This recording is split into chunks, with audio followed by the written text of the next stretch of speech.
Lesson cancelled. Again. Well, with that, welcome to the channel. Hi, I'm grounded again. Because today I should have been flying in a real airplane, the C-42, but unfortunately I received this text message this morning before I left home. Flight lesson cancelled due to weather. The message possibly every student pilot is training about, and every pilot is not really happy to see either when he's flying with someone who wants to fly on his own and got contacted in advance by his flight school. It's never a good thing if you receive a message from your instructor hours or maybe even minutes before you're supposed to leave the house, go to the airport, and of course have your bags packed and everything ready. But if that's the only thing you're seeing on your phone, is again, sorry, your lesson has been cancelled due to weather. And yes, that's exactly what I saw this morning for the second time, after already been scheduled last week to fly, but with no luck. Now, what I want you to do in this video is I want to explain you what this chart means, and especially for a pilot. So here, this is the actual weather chart, the METAR, what it's called, from 10 degree airfield this morning. We can see that we have 10 degrees temperature, we have 1 knot winds, which is great.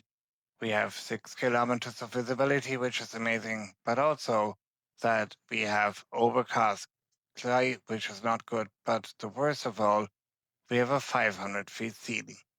500 feet ceiling means the clouds are no more than 500 feet up in the air. As you can see in the next one, you will see that this is absolutely not enough because we need a minimum of 1,500 feet. And in this weather, there's no way we even considering or thinking about to fly because it would be neither safe for the passengers nor for the plane.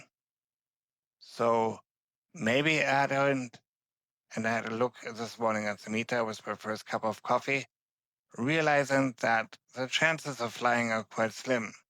But as I said before, we want to fly, not to look at weather, even though that's right now the thing we do more than actually flying. In the next chart, I will show you a comparison between the absolute minimum we need to have for C-42 and today's weather. So here we can see we have overcast sky, which is fine, but actually we had 18 knots of wind.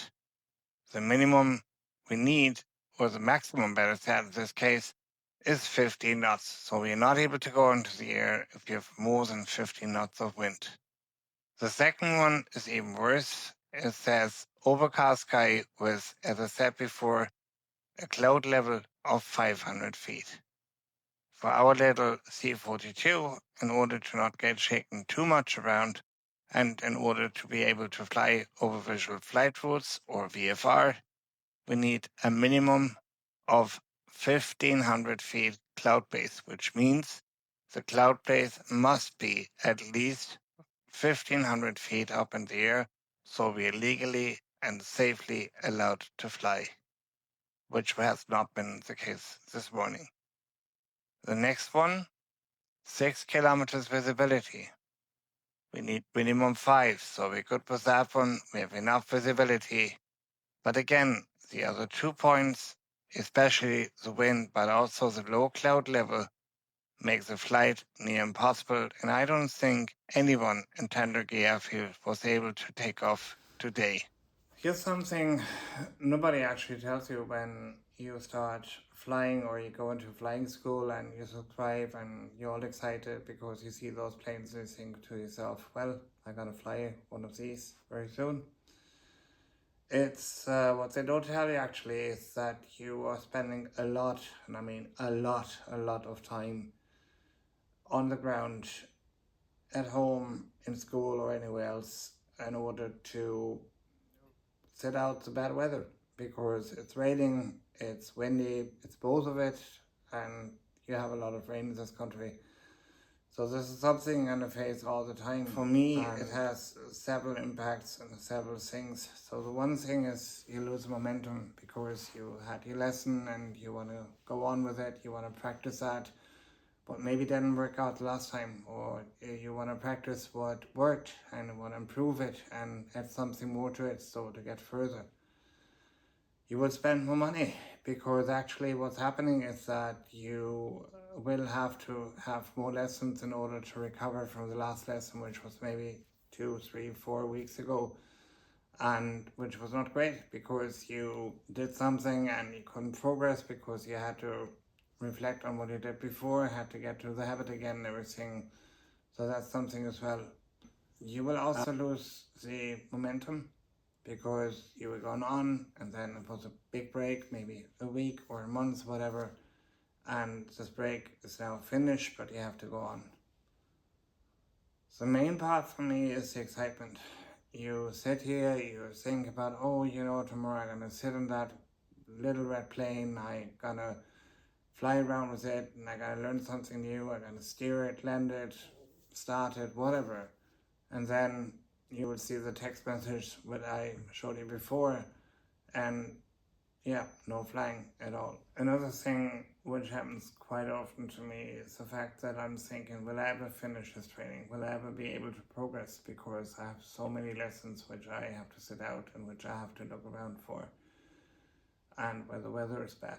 So will I ever be able to get in that plane? Will I ever be able to fly and maybe learn how to take off or learn the sharp turn or the new procedure or go on somewhere, whatever? And this is something which is actually nagging on me very much because I want to fly, I want to make content for you guys, and I simply can't because with these weather conditions, it's definitely no way we're gonna fly because it's way too dangerous. So, back to runway 04 on Cannes Airport, which is the airport I'm wanted to fly anyway since a while. And so, yeah, I just fired up Microsoft Flight Simulator, which is what I'm doing currently when I'm not able to fly, and go somewhere sunny, somewhere warm, somewhere with nice weather is here. Flying along the Nice and Cannes coast with a nice ship on the right. You can see there it's coming up. And yeah, just enjoy the views and test out the C-42, of course, because that's something I absolutely want to do anyway. Test it out, see how it looks, if it works properly, if it's working like it should be, and also enjoy the absolute gorgeous, gorgeous, gorgeous scenery in Microsoft Flight Simulator, even though it's not really live like the real thing, but still it's coming up very closely to that. Seeing the beaches and the casinos and all, and the strip and everything, and just fly the airplane slowly and do not think about what would have been if I would be sitting in the real plane today and would be able to fly that around. Possibly not in France anyway, but still at least fly around and maybe do a trip to Westport or Belfast or anything in the nearby area. But yeah, maybe one day that will happen, and also one day maybe I'm going to be in France and playing that in real life. And this is kind of the thing also, which is keeping me going in order to be able maybe one day to fly that in real life. So yeah, all the waiting, I know it's somehow worth it for something, and it's somehow worthwhile, and maybe you learn other things in between, like theory or something, which I hope to be finished very soon. And now, you, the viewer, come into play. I want to know from you, what do you do when you're grounded again due to bad weather? Are you sitting on a chair and practicing those procedures? Or you're having Microsoft Flight Simulator where you can actually work with and you can do what you should have done in real plane on the simulator? Or do you just take a headset and cry on it and hope everything will get better and one day you might fly? Let me know in the comments what you do, because with this weather here, I'm actually running out of ideas of what exactly to do anymore when the lessons get cancelled.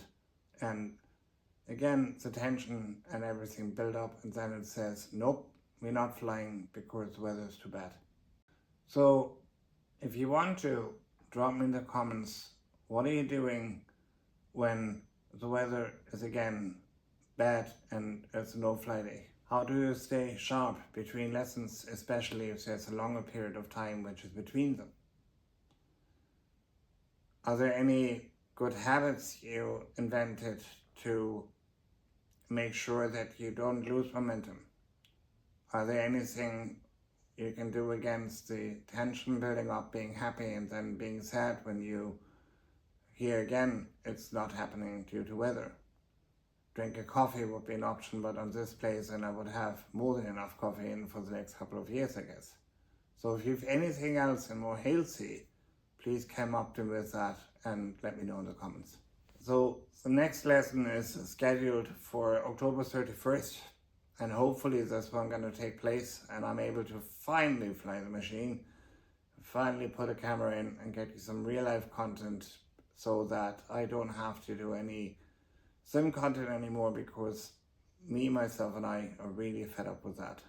If you want to be part of the journey and if you want to see how this goes and also the rest of the journey from zero to at least private pilot license, feel free to like, subscribe, and again, please put me something in the comments so I know what to do on days like today, rainy days, where the weather is just saying, nope, you're not going to fly. Thanks for watching, and hopefully the next time you're going to see me flying in a real plane with nice weather instead of no fly day and more ungrounded videos like this one.